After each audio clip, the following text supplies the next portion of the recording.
તો વર્ષે 15 થી 20-25 લાખ રૂપિયા ગ્રાન્ટ વાપરવા મળશે ને, તો તમે 5 વર્ષની અંદર કેટલા પૈસા કમાવો? અને આ કદાચ અમે નથી ભણવાના, અમે 3-4 જોડે વાત ચાલુ જ છે, બરાબર? તો પછી 5 વર્ષ સુધી ખોટા હાથ પકડવાનું કામ કરવાનું, અને એ વસ્તુ બની છે એ પાછો મોકો નહીં આવે ભાઈ. હા, અને કોઈ કશું કરવાના નહીં. અહીંયા હું હરકે હરકું થયું છે ને, એટલે કોઈ સવાલ જ નથી. બીજું કે કોઈ ધમકાવા કે ધમકી આલવા વાળો કશું જ નહીં. તમારે રહેવાનું ચાલી મળે. તમારે જરૂર પડે ને તો તમને મહિનો તમારા ઘરે પોલીસ રહેશે. બીજી વસ્તુ કે તમારે રહેવાનું છે ડેપ્યુટી સીએમ ગૃહમંત્રીના બંગલામાં, એમ કહેતા ચાલે. હા, તમારે સારી ઓળખાણ થઈ જશે. 5 પૈસા જે બી નક્કી થાય ને એ બી લઈ લો. ખોટા અમથા ડિસ્ટર્બ નહીં કરો, કારણ કે છે કશું નહીં. આ લોકો હમણાં કે ઓલો કાકો ની કે ખરા, પણ હમણાં આયોજન ની બાબત આપમાં એક પણ જણને ખબર નહીં મેં કે આયોજન વસ્તુ શું છે. હા, એ કોઈક મારી જેવો નાનો ડેપ્યુટી સરપંચ મેં તો આવેલો હોય, એમને ખબર હોય કે ભાઈ આટલા વર્ષ આવે, આટલા વર્ષ. તમારામાં કોઈને તમને એ કશું સમજ પડવાની નહીં. મેં એના કરતા આવતા રહો, તમે હોશિયાર ભાઈ બનશો અને તમારું બધો હારકો સરકારની હાથે રહો બહુ સારું રહેશે. હું એક વસ્તુ છે, હું વિધાનસભાનો આવેદન ખાબર સાહેબ ને તમને ખબર હતી, આમ અમે ફાયરિંગ વાળા, બરાબર? તો હું કેમ આવતો રહ્યો? મને શું થયું હોય આવવાનું? બરાબર છે. હે, તમને તો હજુ આ કઈક હાલમેલ કરીને લાવવાના, પણ મને તો આમ થો વેણ લાવેલા. ટિકિટ આલી એટલું છે. ચાલુ રાખો, અને જરી બહુ વિચારીને હમણાં કહો ભાઈ ને. બહુ વિચાર, પણ અમારે ગામ વાળી પબ્લિક જ નાખે છે એમ કે અમારે અગર આવી રીતે કરવાનું હોય તો અમે પેલા દિનેશભાઈ ને નહીં જીતાડ દેતા બીજેપી માં, એમ કે છે. અરે એ બધું વિચાર્યા વગર અશોક ભગત પંચાલ બોલું ગાંગેડી થી સાંભળ. હા, ઈ બધું વિચારવા રહી ને તો તું ધૂળ ખાય. આ તને કહી દઉં, હું પોતે તને કહી દઉં. અમારા ગાંગેડીમાં 10 વર્ષ પહેલા પટેલ જીત્યો તો કોંગ્રેસમાં, સાંભળ છે મારી વાત પૂરી. એને 1 કરોડ પરવટ ડામોર ઘેર હાલવા આવેલો, અને ઇનોવા ગાડી, અને આવતો ખાલી તો આજની તારીખે 2 ચૂંટણી હારી ગયો. પછી આ કાલ બી હારી ગયો, સમજ લે. અને આપડી ચૂંટણી બીજી લડાવવાની નથી, સમજ લે. 5 વર્ષ પછી 20 વર્ષે બી આવે ને 15 વર્ષે બી આવે, આપણાને કઈ મોકો મળવાનો નથી. અને તું રે છે લીમડી, મારી વાત સાંભળજે. અને તને કઈ ગ્રાન્ટ વાપરવાની કોઈ આલે નહીં. તારી આજુબાજુ ફરવા વાળા તારી ગ્રાન્ટ ખાઈ જાય. આ હું પોતે ભાજપમાં છું, તને ખબર છે ને. ઈ તને કઈ ચરવા જ નહીં દે.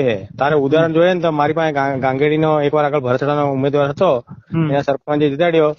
1 રૂપિયો હાથમાં નહીં આવ્યો, એ બધો રૂપિયો ઈ ખાઈ ગયો. હા, એટલે હું તને ઈ જ કઉ છું, સમજી વિચારીને કામ કર લે. આજે હા કે આ વસ્તુ નાઈ પૈસા અને તને લઈ હતી લે. હું કોઈ વિચારે નથી. ઈ ગામ વાળા કઈ બી નથી હાલવા આવવાના તને.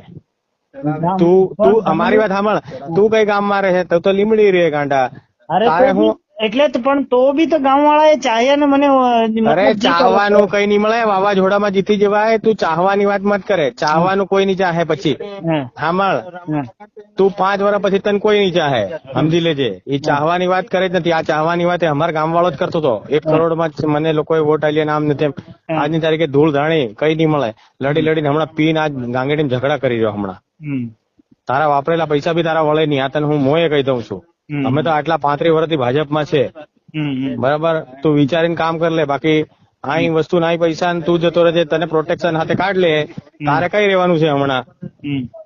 અને બીજા 5 કામ સાંભળ, બીજા 5 કામ તને વધારાના બી આલે આ લોકો, અને ઉપપ્રમુખ બનાવવા કે બોલ.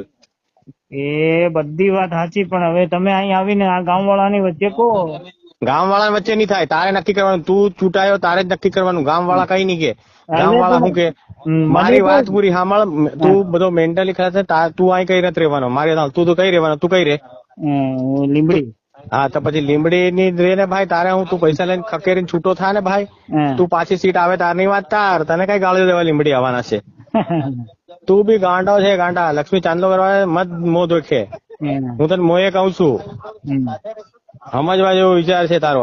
આ તો વાવાઝોડામાં તું નીકળી ગયો, બાકી ભૂલ પડી જાય. એક વાત છે, હું તને એવું નથી કહેતો તું ચૂંટાયો નથી, સમજી લેજે. ઘણી મોટી તકલીફ પડે પાછળથી તને. એટલે તું કે તો અહીં હકે ડીલ કરીએ હવે, બોલ. હે હું કે એ ડીલ નહીં કરવાની. ગામ વાળા ના કે છે ચોખ્ખું જ.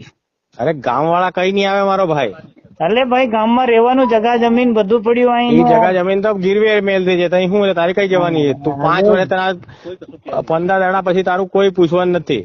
આટલા ચૂંટણી લડી ને આટલા બધા ગયા પેલા કઈ ના તને જીતી ગયો પેલું કનુ ભાભોર ને તું દેખ લે ને કેવો જીતો હતો 2 વર્ષથી હમણાં 2 મોસમ થી એનું કઈ ખુ નીકળી ગયું આજ કોઈ યાદ નથી કરતું કનુ ભાભોર નું ઉદાહરણ રહ્યું તને હું આલું મને પૂછ ને તું ગાંગડી મૂછો ચડાવીને કેવો આવતો હતો પેલા સ્કોર્પિયો ગાડી લઈને આવતો હમણાં એક્ટિવા લઈને આવે છે સમજી લેજે પાર્ટી ગઈ ને વાત ગઈ ને રાત ગઈ પાર્ટી વિરુદ્ધ ગયા પતી ગયું અને ભાજપ માં 2 કામ વધારે બી મળે અત્યાર સુધી તો કઈ કામ થયું નહીં ને હવે થોડી પબ્લિક કઈક ચાહે અરે ચાહવાનું તને હું આવ્યું તને તારી આ તો બક્ષી ની આવી એટલે લડી મેં બી બક્ષી આવી લડ્યો પછી તારી બક્ષી ની થોડી એસટી ની જ સીટો આવે ચાહવાની કઈ વાત આવી એનામાં એટલે મતલબ કે પબ્લિક નું એવું કેવું છે પબ્લિક બધું જ કહે પબ્લિક ની વાહને મત લાગે પબ્લિક કહે બધું જ કહે પબ્લિક ડરાવા અમારા ગાંગડી વાળા થી ડરાવતો એ રહી ગયો આજની તારીખે હું તને મોએ જ કહું ને એ આજની તારીખે હલવાઈ રહ્યો આજની તારીખે પોતે પૈસા ખર્ચી કરીને હારી રહ્યો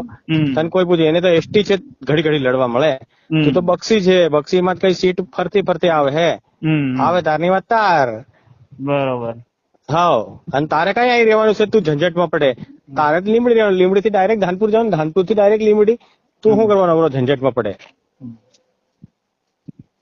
લોકો 2-5 દાડા કહે પછી કોઈ ભૂલી જાય अच्छी પાર્ટીઓ અમે ગરબાડા તાલુકામાં એકવાર મારા બાપા અજીતભાઈ ને એમ હતા તો એક આ જેસાવાડાનો નાવી ચૂંટાયો હતો એનું નામ ભૂલી ગયો હું ઈ ને કમલેશ માવી હમણાં હારી ગયો ઈ 2 ને અમે ઉઠાયા હતા રાતે અને ઈ ભાજપમાં જોડાઈ ગયા ચાલુ સરકારમાં એમ બરાબર અરે ખોવા જવા દીધા રે યાર રાજને ફોન કરો ફટાફટ બોલાવતા પાછા ના એટલે તું વિચારીને કર દે તો અહીં ડીલ કરીએ એમ તું કે એટલી ડીલ કરી દઈએ એમ ના આપડે કોઈ વિચાર ની કોઈ ડીલ નહીં કરવાની કોઈ નહીં એટલે તારે આવું નથી એમ કે ના નહીં આવું નહીં આવે કે